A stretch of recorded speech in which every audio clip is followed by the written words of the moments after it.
इसमें 2 घंटे का समय मिलता है हमें, 200 नंबर का रहता है, 100 क्वेश्चंस रहते हैं इसमें, ठीक है।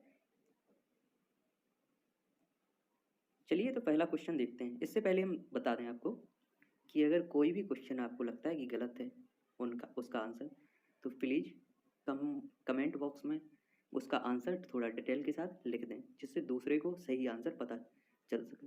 क्योंकि मेरी हर संभव कोशिश रहती है कि आप लोगों को सही ही आंसर बताएं। अगर मुझसे कोई गलती हो जाती है, कहीं भूल हो जाती है, तो उसका सही सुधार का कमेंट बॉक्स में लिख दें, ठीक है। लेकिन मेरी तरफ से 100% पूरी कोशिश रहेगी कि सही ही आंसर बताया जाए आप लोगों को, ठीक। चलिए तो पहला क्वेश्चन है हमारा, गन्ना उत्पादन के एक व्यवहारिक उपागम का, जिसे धारणीय गन्ना उत्क्रमण के रूप में जाना जाता है, क्या महत्व है? तो पहला कथन है इसमें, कृषि की पारंपरिक पद्धति की तुलना में इसमें बीज की लागत बहुत कम होती है। इसमें च्यवन डीप सिंचाई का प्रभावकारी प्रयोग हो सकता है। इसमें रासायनिक का कार्बनिक उर्वरकों का बिल्कुल भी इस्तेमाल नहीं होता है।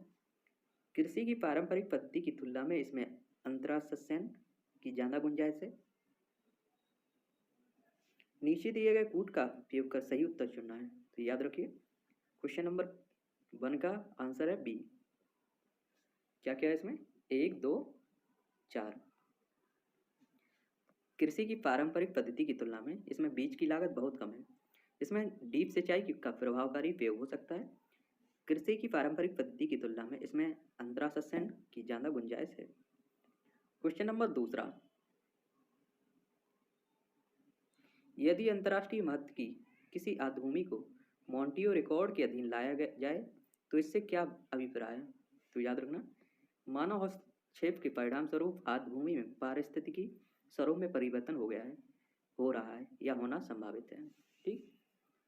क्वेश्चन नंबर 2 का आंसर है ए, ठीक है। क्वेश्चन नंबर 3,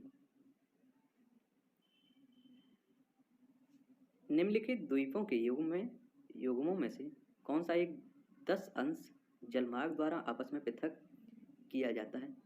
तो याद रखना है अंडमान निकोबार, ठीक है।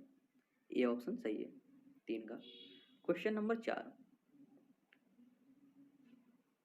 निम्नलिखित युग्मों पर विचार करना है। एक कार्यक्रम परियोजना है, ये मंत्रालय है, ठीक है। तो 4th नंबर में हमारा सही चुनना है इसमें, तो 4th नंबर में होगा कोई नहीं। उपयुक्त युग्मों में से कौन सही है? तो याद रखिए कोई नहीं है इनमें से। सूखा विकिरण क्षेत्र कृषि मंत्रालय से संबंधित नहीं है। मरुस्थल विकास कार्यक्रम पर्यावरण एवं वन मंत्रालय। वर्षा पूरित क्षेत्रों हेतु राष्ट्रीय जल संभर विकास परियोजना ग्रामीण विकास मंत्रालय द्वारा। उपयुक्त में युग्मों में से कौन से सही सम्मिलित हैं? तो याद रखना कोई नहीं। क्वेश्चन नंबर 4 का डी है। Question number 5, Bombay natural history society के संदर्भ में निम्नलिखित कथनों पर विचार करना है। पहला है, यह पर्यावरण एवं वन मंत्रालय के अधीन एक स्वायत्त संगठन है। दूसरा कथन है, यह क्रिया आधारित अनुसंधान, शिक्षा एवं लोक जागरूकता के माध्यम से प्रकृति को बचाने का प्रयास करता है। यह आम जनता के लिए प्रकृति खोज यात्राओं एवं शिविरों का आयोजन एवं संचालन करता है। उपयुक्त कथनों में से कौन सा कथन सही है? तो 5 में दूसरा और तीसरा कथन सही है, यानी कि सी ऑप्शन इसमें सही है। 5 का सी ऑप्शन सही है, ठीक है। 2 और 3 सही है कथन। क्वेश्चन नंबर 6,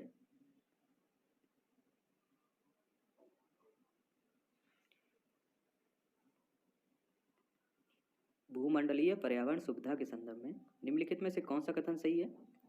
तो 6 का होगा ए, यह जैव विविधता पर अभिसमय एवं जलवायु परिवर्तन पर संयुक्त राष्ट्र ढांचा अभिसमय के लिए वित्तीय क्रियाविधि के रूप में काम करता है, ठीक है। क्वेश्चन नंबर 6 का ए आंसर सही। क्वेश्चन नंबर 7,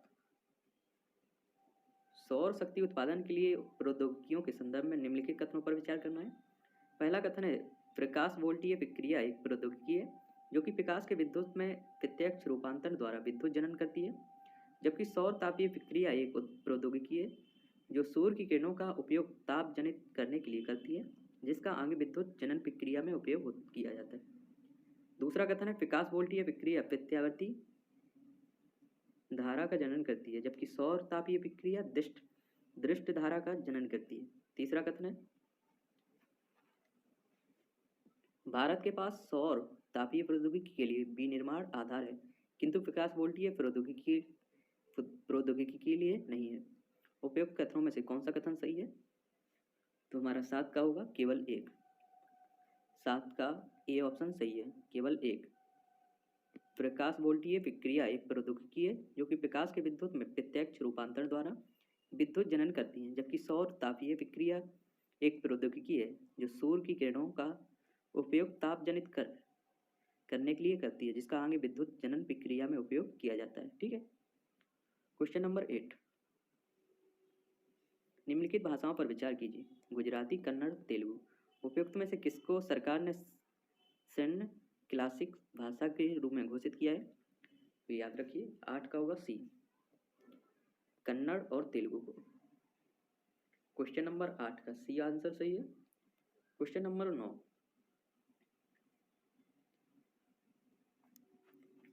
निम्नलिखित योगों पर विचार करना है।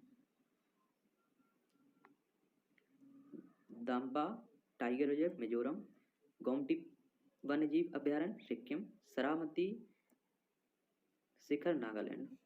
याद रखिए इनमें कौन सा सही है? उपयुक्त कथनों में से कौन सा सही योग? तो याद रखिए 9 का होगा सी, 1 और 3। दाम्पा टाइगर रिजर्व मिजोरम में है और सारामती शिखर नागालैंड में। ठीक है। क्वेश्चन नंबर 10, 10वां क्वेश्चन।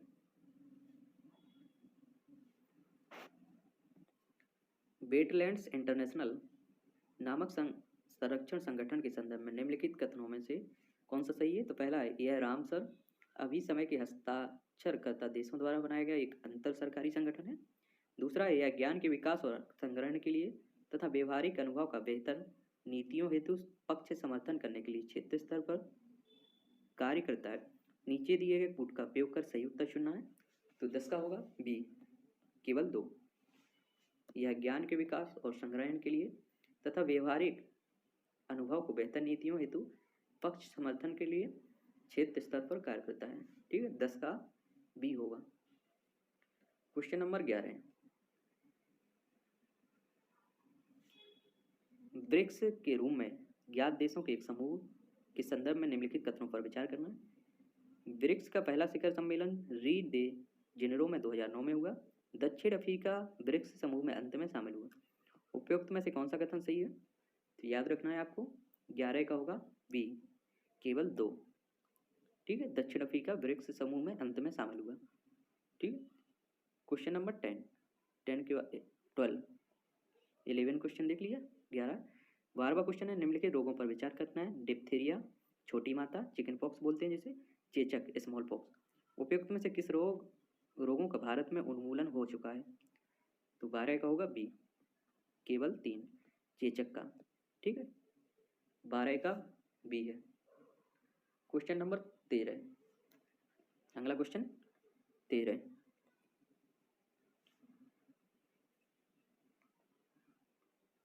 निम्नलिखित में से किस घटनाओं ने जीवों के विकास को प्रभावित किया है? महाद्वीपीय विस्थापन, हिमानीचक। नीचे दिए कूट का प्रयोग कर सही उत्तर चुनना है। तो 13 का होगा हमारा सी, 1 2 दोनों सही है। ठीक, 13 का सी है। क्वेश्चन नंबर 14, गंगा नदी डॉल्फिन की समष्टि में ह्रास के लिए शिकारी चोरी के अलावा और क्या संभव कारण है? पहला कथन है इसमें नदियों पर बांधों और बराजों का निर्माण। दूसरा है नदियों में मगरमच्छों की समष्टि में वृद्धि। तीसरा है सहयोग से मछली पकड़ने के जालों में फंस जाना। चौथा है नदियों के आसपास के फसल खेतों में संश्लिष्ट उर्वरकों और अन्य कृषि रसायनों का इस्तेमाल। नीचे दिए गए कूट का प्रयोग कर सही उत्तर चुनना है। तो 14 का होगा सी। क्वेश्चन नंबर 14 का आंसर होगा सी, 1 3 4। क्या?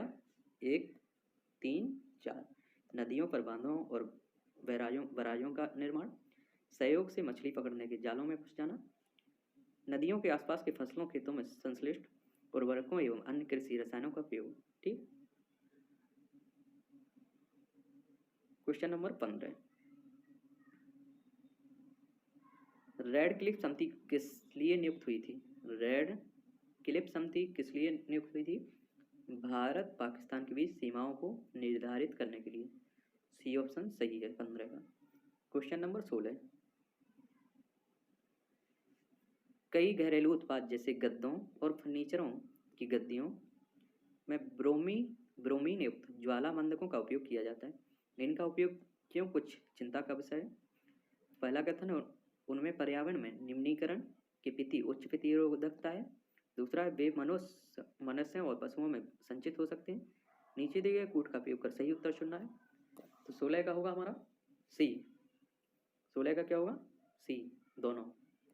ठीक है, दोनों सही है इसमें कथन। बात करते हैं 17 क्वेश्चन नंबर। नीचे निम्नलिखित पर विचार करना है। चमगादड़, भालू, कृतंक उपयुक्त में से किस प्रकार के जंतुओं में शीत निष्क्रियता की परिघटना का प्रक्षेपण किया जा सकता है? तो याद रखिए 17 का होगा सी। 17 का क्या होगा? सी, 1 2 3। क्वेश्चन नंबर 18, निम्नलिखित में से कौन सी एक सबसे बड़ी संसदीय समिति है? तो याद रखना 18 का बी होगा, प्राक्कलन समिति। क्वेश्चन नंबर 19,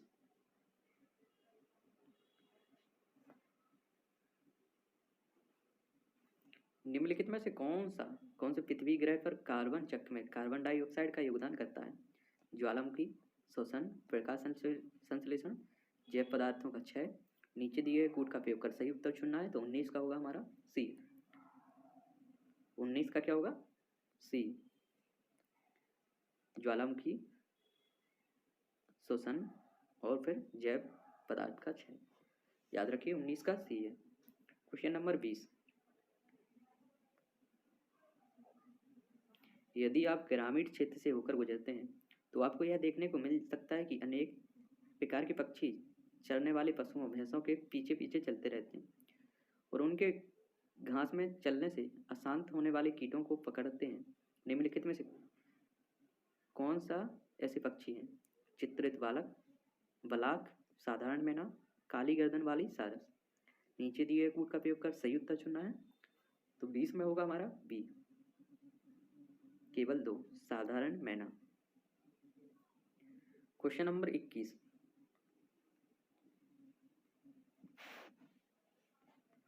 मध्यकालीन भारत में महत्तर और पट्टकिल पदनाम किन के लिए प्रयुक्त होते थे? तो याद रखिए ग्राम मुखिया के लिए। 21 का होगा बी। क्वेश्चन नंबर 22, लाइकेन जो एक नग्न चट्टान पर भी पारिस्थितिक अनुक्रम को प्रारंभ करने में सक्षम है, वास्तव में किसके सहजीवी सहचर हैं? तो 22 में होगा बी, शैवाल और कवक। क्वेश्चन नंबर 23, यदि आप हिमालय से होकर यात्रा करते हैं तो आपको वहां निम्नलिखित में से किस पादप को प्राकृतिक रूप में उगते हुए देखने की संभावना है? वांज, बुरंज, चंदन। नीचे दिए गए कूट का प्रयोग कर सही उत्तर चुनना है। तो 23 का होगा ए, केवल 1 2, वांच और बुरंज। ठीक है। क्वेश्चन नंबर 24, निम्नलिखित में से कौन से कुछ महत्वपूर्ण प्रदूषक हैं जो भारत में इस्पात उद्योग द्वारा मुक्त किए जाते हैं? पहला सल्फर के ऑक्साइड, नाइट्रोजन के oxide, carbon monoxide, carbon dioxide. नीचे दिए कूट का प्रयोग कर सही उत्तर चुनना है। तो 24 में होगा डी। 24 में क्या होगा? डी, चारों। ठीक, इसमें चारों। आगे बात करते हैं 25 क्वेश्चन नंबर, निम्नलिखित राज्यों में से किसका संबंध बुद्ध जीवन से था? अवंती, गंधार, कौशल, मगध। नीचे दिए गए कूट का प्रयोग कर सही उत्तर चुनना है। तो इसमें 25 में होगा सी, 3 और 4, कौशल और मगध। ठीक है, 25 का सी।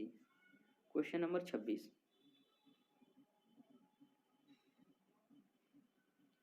प्रत्येक वर्ष कतिपय विशिष्ट समुदाय जनजाति पारिस्थितिकी रूप से महत्वपूर्ण मास भर चलने वाले अभियान त्योहार के दौरान फलदार वृक्षों के पौध का रोपण करते हैं। निम्नलिखित में से कौन सी समुदाय जनजाति है? तो 26 में होगा बी, गौड़ और कोरकू। 26 में बी होगा। क्वेश्चन नंबर 27, विक्रय कर जिसका भुगतान आप कोई टूथपेस्ट खरीदते समय करते हैं, निम्नलिखित में से किस प्रकार का कर है? तो 27 में डी, राज्य सरकार द्वारा आरोपित एवं संग्रहित कर। क्वेश्चन नंबर 28, जोखिम पूंजी से क्या तात्पर्य है? जोखिम पूंजी से क्या तात्पर्य है? नए उद्यमियों को उपलब्ध कराई गई दीर्घकालीन पूंजी, प्रारंभिक पूंजी। क्वेश्चन नंबर 29, 12वीं पंचवर्षीय योजना का मुख्य उद्देश्य क्या है? 12वीं पंचवर्षीय योजना का मुख्य उद्देश्य क्या है? तो याद रखना, तीव्रतर, धारणीय एवं ज्यादा समावेशी विकास। ठीक है। क्वेश्चन नंबर 30, भुगतान संतुलन के संदर्भ में निम्नलिखित में से किन से चालू खाता बनता है? व्यापार संतुलन, विदेशी परिसंपत्तियों, आदर्शों का संतुलन, विशेष आहरण अधिकार। नीचे दिए गए कूट का प्रयोग कर सही उत्तर चुनना है। तो 30 में सी होगा, एक व्यापार, तीसरा आदेश का संतुलन। ठीक है। क्वेश्चन नंबर 31, सीमांत स्थायी सुविधा दर तथा निवल मांग और सावधि देताएं पदबंध कभी कभी समाचारों में आते रहते हैं, उनका प्रयोग किसके संबंध में किया जाता है? तो आपको याद रखना है, बैंक कार्य के। ए ऑप्शन है 31 का। क्वेश्चन नंबर 32, शाखा रहित क्षेत्रों में व्यवसायिक संवाददाताओं की सेवाओं द्वारा लाभार्थियों को कौन सी सुविधाएं प्राप्त होती हैं? पहला, यह लाभार्थियों को अपने गांव में अपने सहायक और सामाजिक सुरक्षा लाभ प्राप्त करने योग्य बनाती हैं। दूसरा है, यह ग्रामीण क्षेत्रों में लाभार्थियों को धनराशि जमा करने व आहरण करने योग्य बनाती हैं। नीचे दिए कूट का प्रयोग कर सही उत्तर चुनना है। तो 32 में सी होगा, दोनों सही है। ठीक। क्वेश्चन नंबर 33, भारतीय अर्थव्यवस्था के संदर्भ में निम्नलिखित में से सांविधिक आरक्षित आवश्यकताओं के उद्देश्य हैं। पहला, केंद्रीय बैंकों द्वारा निर्मित की जा सकने वाली अग्रिम राशियों पर नियंत्रण रखने की क्षमता प्रदान करना। दूसरा है, बैंकों में जनता की जमा राशियों को सुरक्षित व तरल रखना। तीसरा है, व्यवसायिक बैंकों को अत्यधिक लाभ कमाने से रोकना। चौथा है, बैंकों को दिन प्रतिदिन की आवश्यकताओं को पूरा करने के लिए पर्याप्त कोष नकदी रखने को बाध्य करना। नीचे दिए कूट का प्रयोग कर सही उत्तर चुनना है। तो 33 में होगा हमारा ए, केवल एक। ठीक है। क्या होगा? केवल एक। आगे क्वेश्चन नंबर है 34, हाल ही में एक जन विद्रोह श्रृंखला जिसे अरब स्प्रिंग कहा गया है, मूलतः किस देश से शुरू हुई?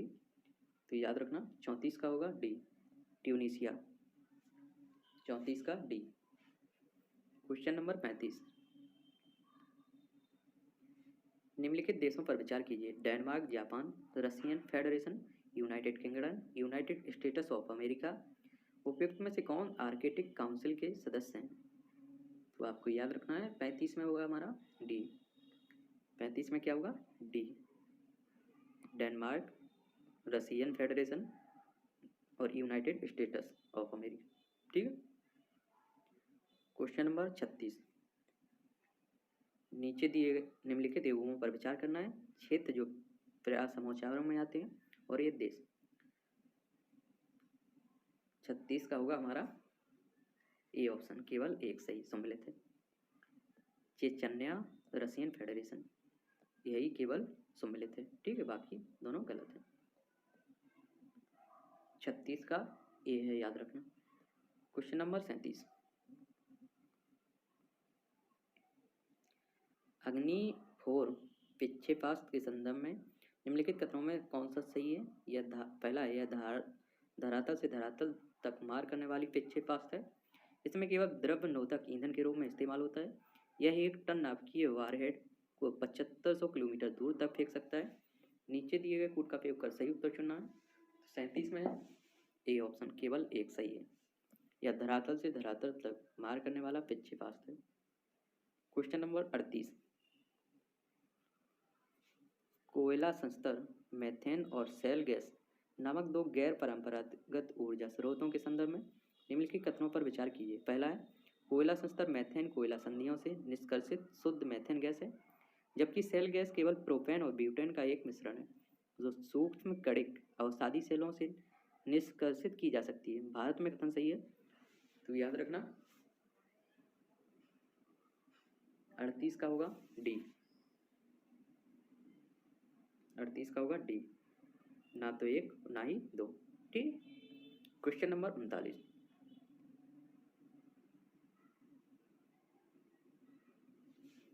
भारत में चांगफा समुदाय के संदर्भ में निम्नलिखित कथनों पर विचार कीजिए।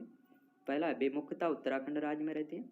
दूसरा है, वे अच्छी किस्म का ऊन देने वाले पश्मीना बकरियों को पालते हैं। तीसरा, उन्हें अनुसूचित जातियों की श्रेणी में रखा जाता है। उपयुक्त में से कौन सा सही है कथन? तो याद रखिए 39 का बी है, 2 और 3। वे अच्छे किस्म का ऊन देने वाले पश्मीना बकरियों को पालते हैं। उन्हें अनुसूचित जनजाति की श्रेणी में रखा जाता है। ठीक है।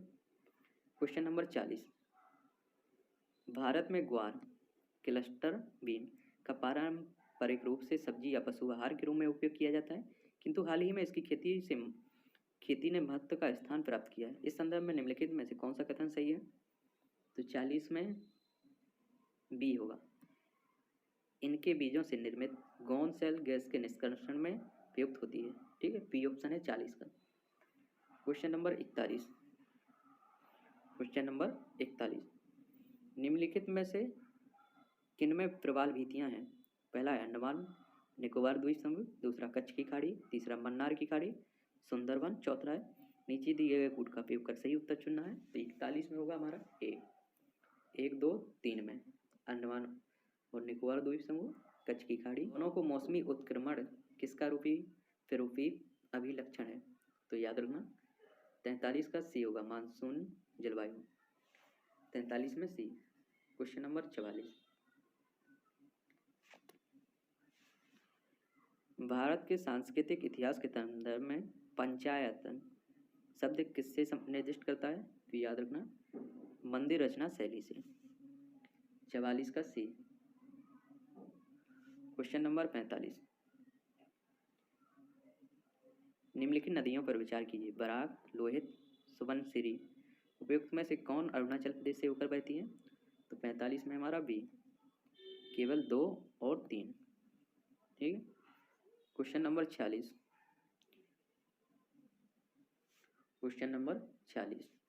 निम्नलिखित युग्मों पर विचार करना है। ये आर्द्रभूमियां हैं और ये नदियों का संगम है। हरित आर्द्रभूमि व्यास और सतलुज का संगम, ये सही है। केवला घना राष्ट्रीय उद्यान वनास चंबल का संगम, ये गलत है। कोलेरू झील मूसी और कृष्णा का संगम, ये भी गलत है। तो इसमें होगा केवल एक। ठीक है, ए ऑप्शन सही होगा 46 का। क्वेश्चन नंबर 47, निम्नलिखित युग्मों में से कौन सा एक भारतीय षड्दर्शन का भाग नहीं है? पूछ रहा है, तो याद रखना है आपको लोकायत और कपालिक नहीं है। मीमांसा वेदांत है, न्यायिक और वैशेषिक है, सांख्य और योग है, लेकिन लोकायत और कपालिक नहीं है। सी ऑप्शन होगा 47 का। ठीक है, 47 का सी। क्वेश्चन नंबर 48, निम्नलिखित युगों पर विचार करना है। ये पहाड़ियां हैं और ये क्षेत्र हैं।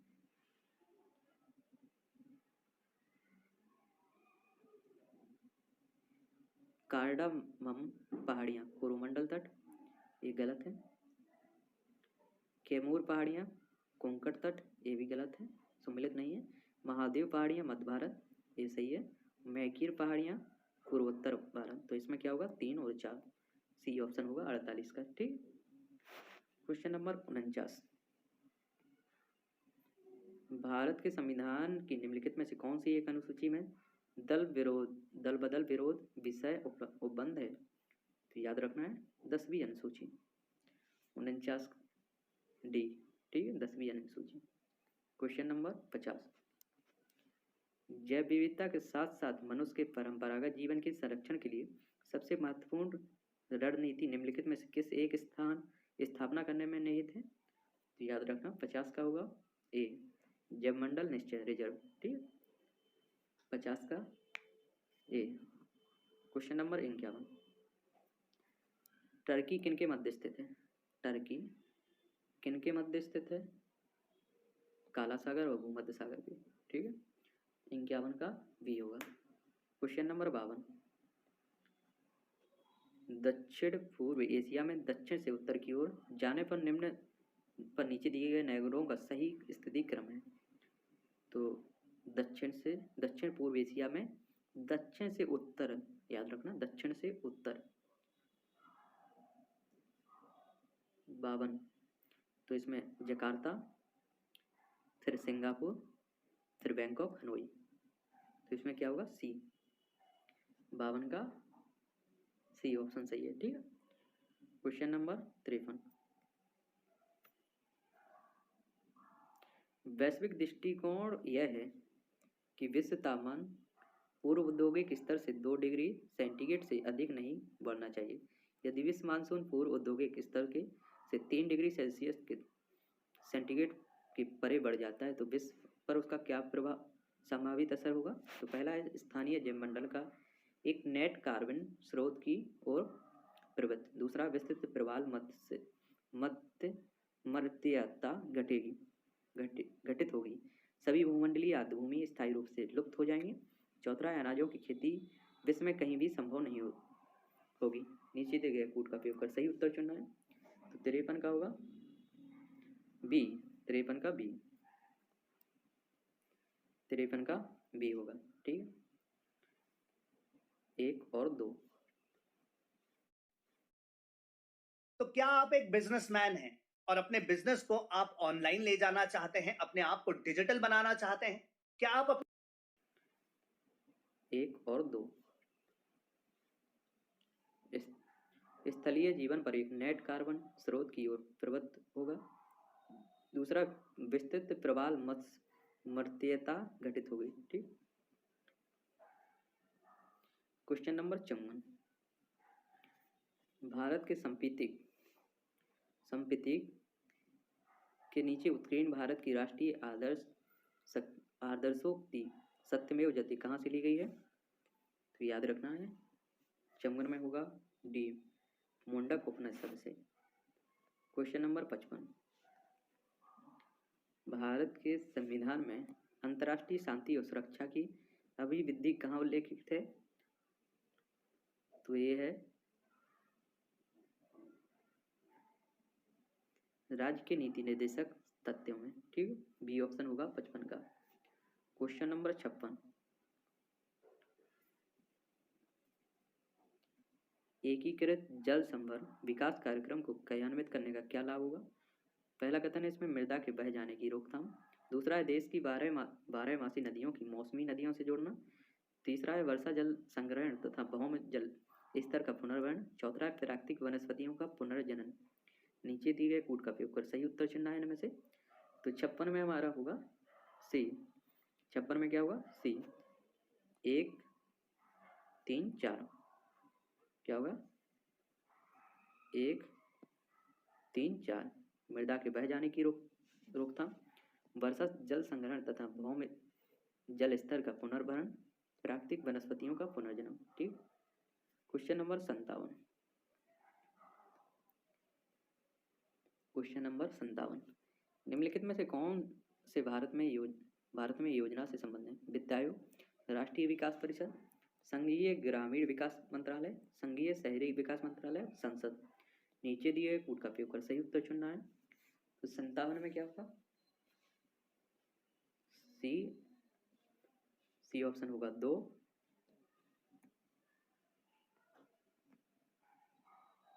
क्या होगा? सी 2 और 5, इसमें होगा 2 और 5। कौन कौन सा? राष्ट्रीय विकास परिषद और संसद। ठीक है, बात करते हैं 58 क्वेश्चन नंबर।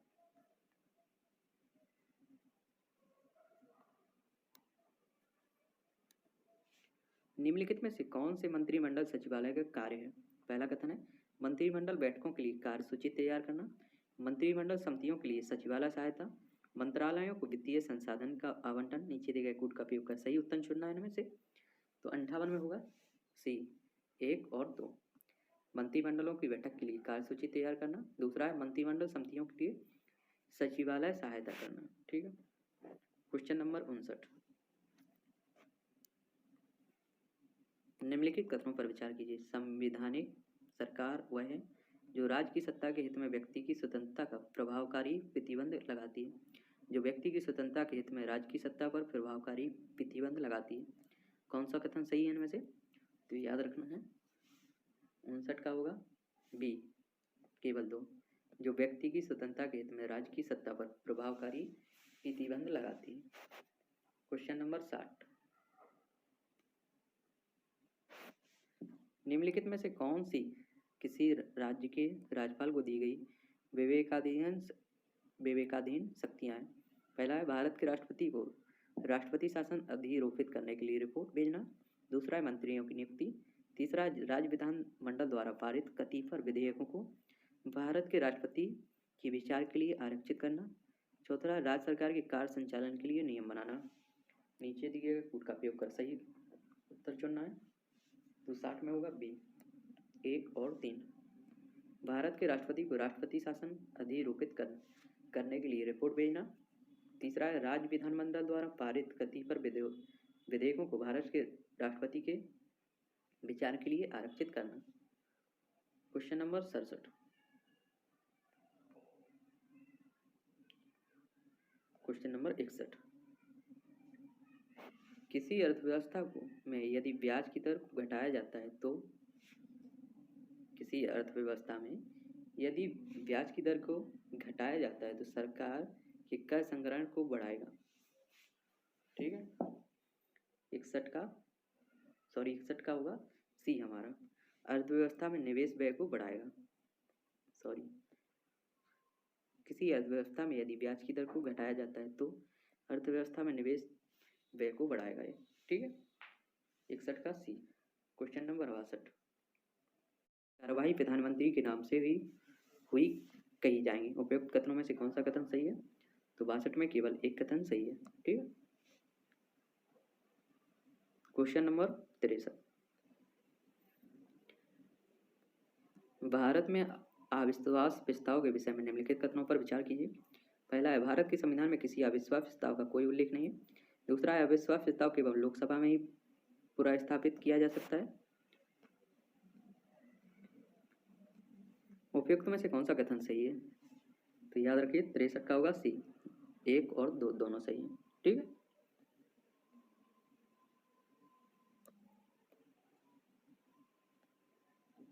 क्वेश्चन नंबर 65, नीम के पेड़ के संदर्भ में निम्नलिखित कथनों पर विचार कीजिए। पहला है कुछ जाति के कीटों और बरूथियों के पिचु रोगदन भर को नियंत्रित करने के लिए नीम के तेल का प्रयोग कीटनाशक के रूप में प्रयोग किया जाता है। नीम के बीजों का प्रयोग जैव ईंधन और अस्पताल अपमार्जकों का निर्माण करने में होता है। नीम के तेल का अनुप्रयोग औषधि निर्माण में होता है। उपयुक्त में से कौन से कथन सही है? तो याद रखिए 64 में होगा हमारा सी, 1 और 3 कथन सही है इसमें।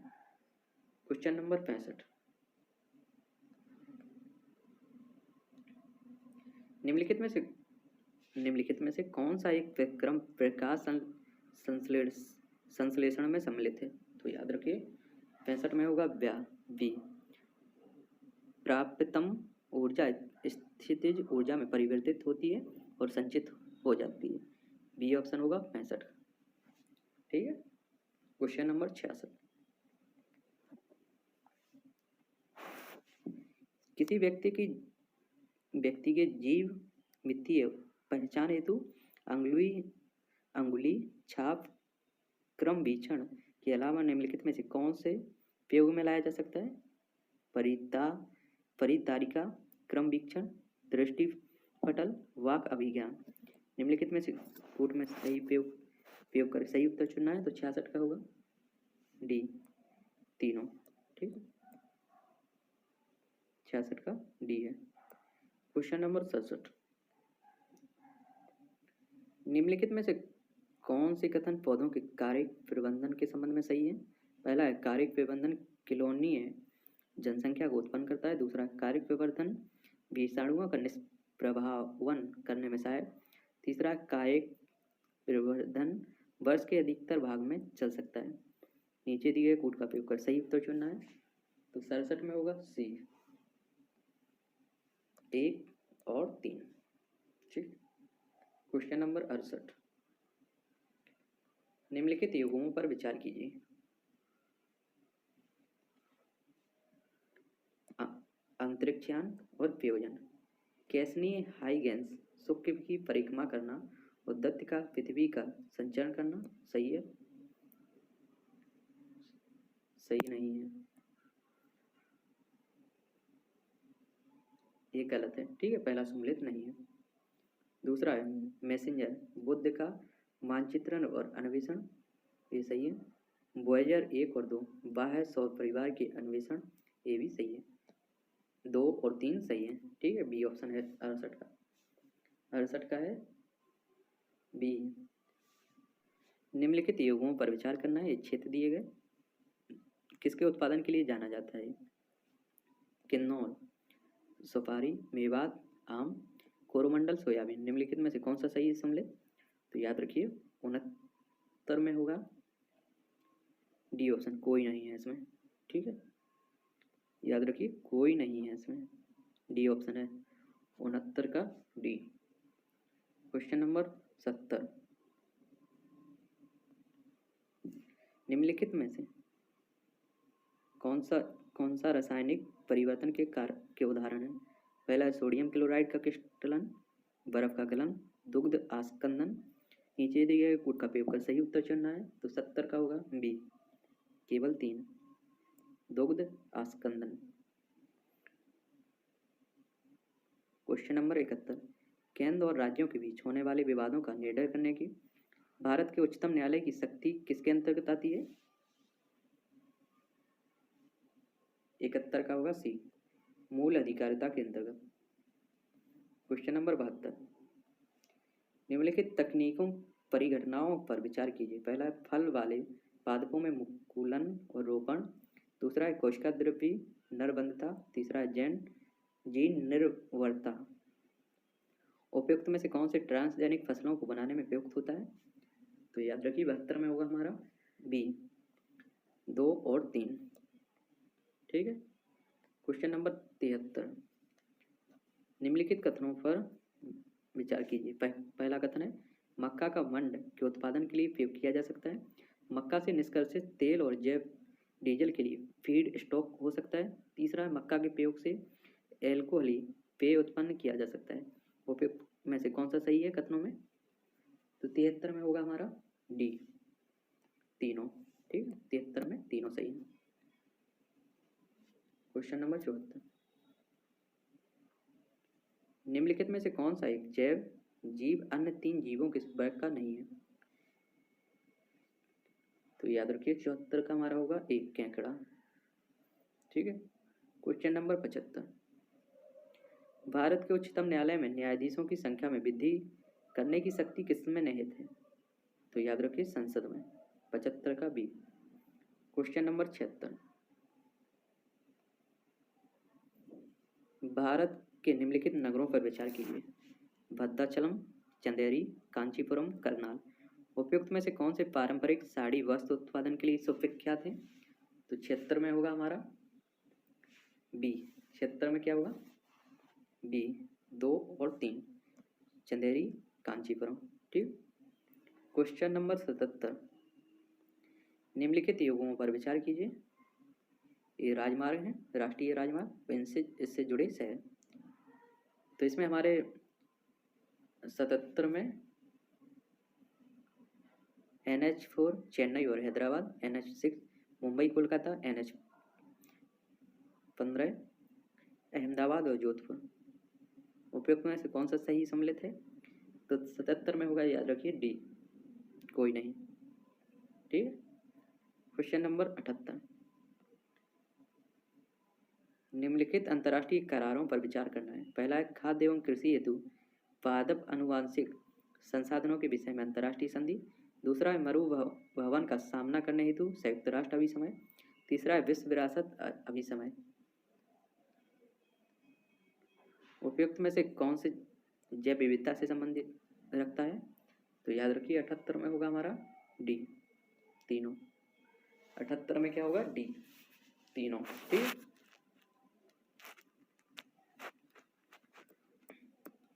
Question number 79। पृथ्वी काल के संदर्भ में निम्नलिखित कथनों पर विचार कीजिए। पहला, यह यूएनडीपी तथा यूनेस्को का उपक्रमण है। दूसरा, यह एक आंदोलन है जिसमें प्रतिवर्ष एक निश्चित दिन 1 घंटे के लिए बिजली बंद कर देते हैं। तीसरा, यह जलवायु परिवर्तन और पृथ्वी को बचाने की आवश्यकता के बारे में जागरूकता लाने वाला आंदोलन है। उपयुक्त कथनों में से कौन सा कथन सही है? तो 79 में होगा हमारा सी 2 और 3। ठीक है, 79 में हमारा सी होगा। Question number 80। निम्नलिखित में से कौन सा एक आहार श्रृंखला का सही क्रम है? तो याद रखिए डायटम क्रस्टेशियाई हेरिंग, ये ऑप्शन सही है सी का। Question number 81। वर्ष 1905 में लॉर्ड कर्जन द्वारा किया गया बंगाल का विभाजन कब तक बना रहा? सम्राट जॉर्ज पंचम द्वारा दिल्ली में 1911 के शाही दरबार में कर्जन के अधिनियम को निराकृत किए जाने तक। बी ऑप्शन है 81 में। ठीक है। Question number 82। स्वतंत्रता आंदोलन के इतिहास में भारतीय राष्ट्रीय कांग्रेस का 1929 का अधिवेशन इसलिए महत्वपूर्ण है क्योंकि इस अधिनियम में कांग्रेस के लक्ष्य के तौर पर पूर्ण स्वराज प्राप्ति को स्वीकृत किया गया था। क्या है? बी ऑप्शन है 82 का। Question number 83। विख्यात सत्रिया नृत्य के संदर्भ में निम्नलिखित कथनों पर विचार करना है। पहला, सत्रिया संगीत नृत्य तथा अभिनय का सम्मिश्रण है। यह असम के वैष्णवों की शताब्दियों पुरानी जीवंत परंपरा है। यह तुलसीदास, कबीर और मीराबाई द्वारा रचित भक्ति गीतों के शास्त्रीय रागों तथा तालों पर आधारित है। उपयुक्त कथनों में कौन से सही है? तो 83 का हमारा बी होगा, 1 और 2। ठीक है। Question number 84। शक संवत पर आधारित राष्ट्रीय पंचांग का एक चैत्र ग्रेगोरियन कैलेंडर पर आधारित 365 दिन के सामान्य वर्ष की निम्नलिखित तिथियों में से किस एक के तदनुरूप है? तो 84 में एक 22 मार्च अथवा 21 मार्च। 84 का ए है। Question number 85। 3 दिन तो बहुत ही बढ़िया रहे मेरे। अगर न्यूमरोलॉजी सच में किसी को सीखनी है। नंबर 85। भारत की कला व संस्कृति के इतिहास के संदर्भ में निम्नलिखित युगों पर विचार कीजिए। विख्यात मूर्ति शिल्प व स्थल। तो इसमें होगा 85 में सी ऑप्शन होगा। 85 में कौन सा? 1 और 3 सही है। कौन कौन से सही है? 1 और 3।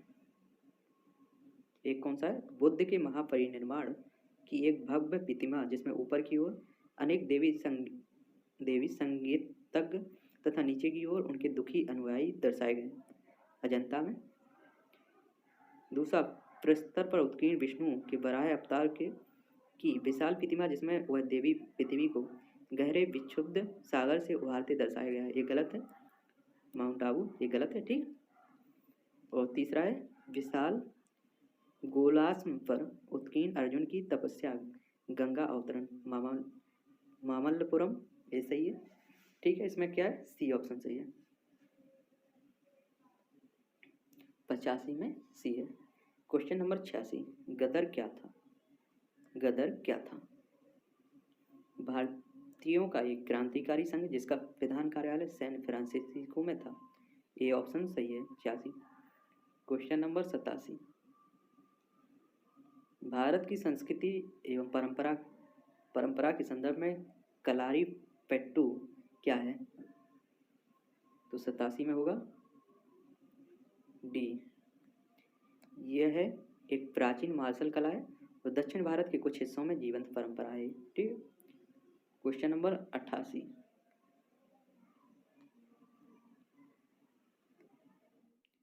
नीचे दिए गए युग्मों पर विचार कीजिए। पहला है गरबा गुजरात, मोहिनीअट्टम उड़ीसा, यक्षगान कर्नाटक।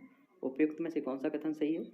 तो 88 में होगा हमारा सी, 1 और 3, गरबा गुजरात, यक्षगान कर्नाटक। ठीक है, 88 का सी। क्वेश्चन नंबर 89,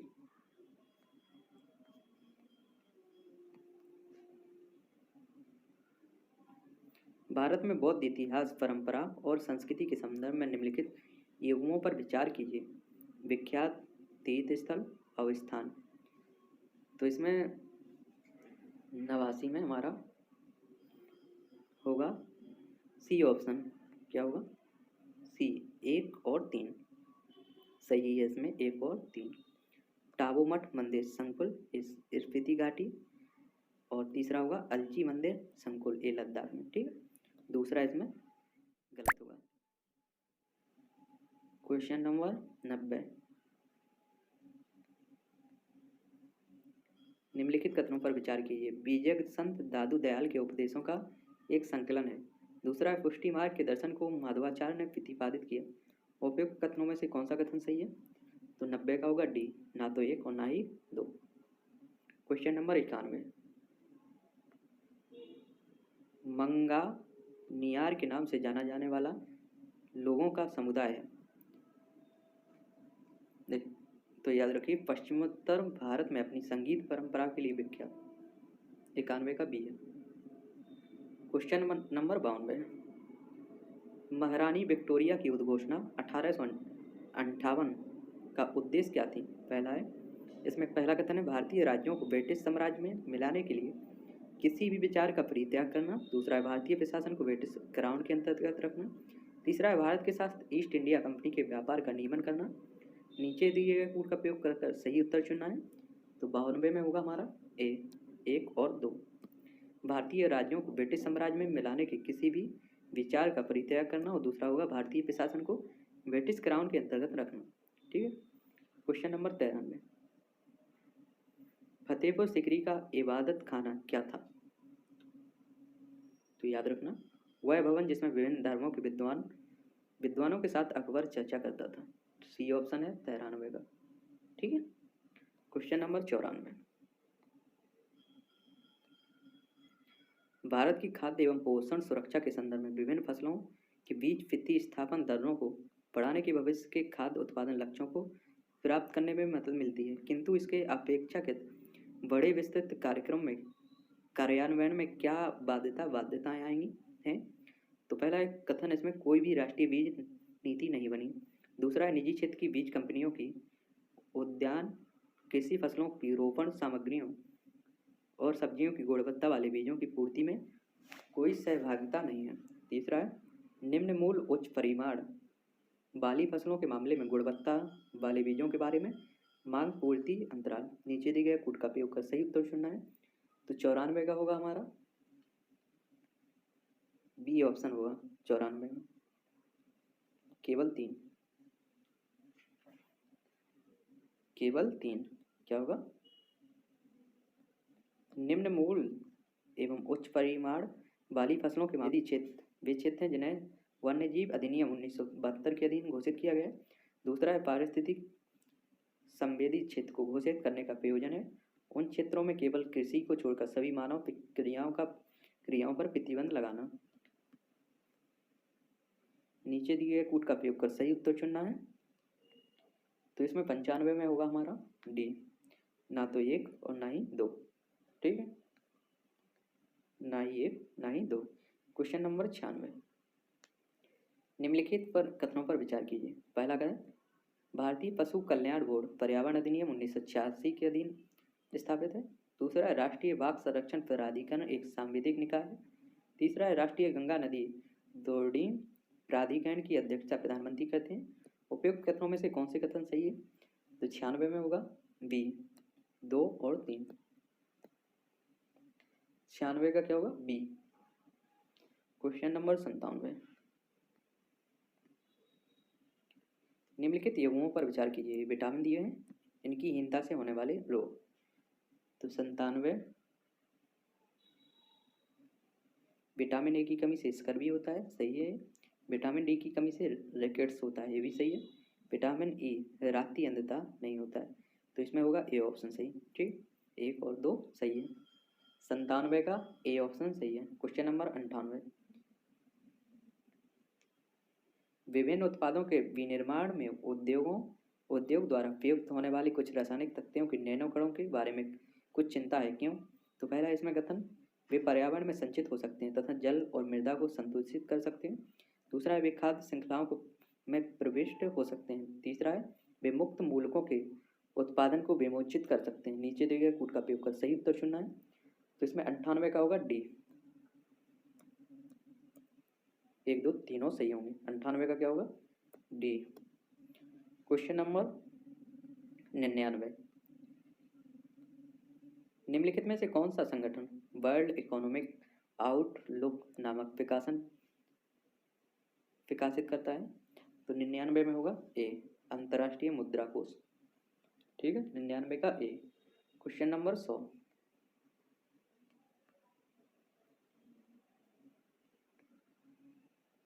संघ के बजट के संदर्भ में निम्नलिखित में से कौन सा गैर योजना व्यय के अधीन आता है? पहला रक्षा व्यय, दूसरा ब्याज अदायगी, तीसरा वेतन एवं पेंशन, चौथा उपदान। निम्न नीचे दिए गए कूट का प्रयोग कर सही उत्तर चुनना है। तो 100 का होगा सी। 100 का क्या होगा सी। 1 2 3 4। ठीक है, चारों होंगे इसमें। ठीक है, चलिए, तो ये था हमारा 2014 का प्रारंभिक परीक्षा का फर्स्ट पेपर। आइए इसका अगले लेक्चर में हम लोग बात करेंगे 2015 का प्रारंभिक परीक्षा का पेपर फर्स्ट। ठीक है।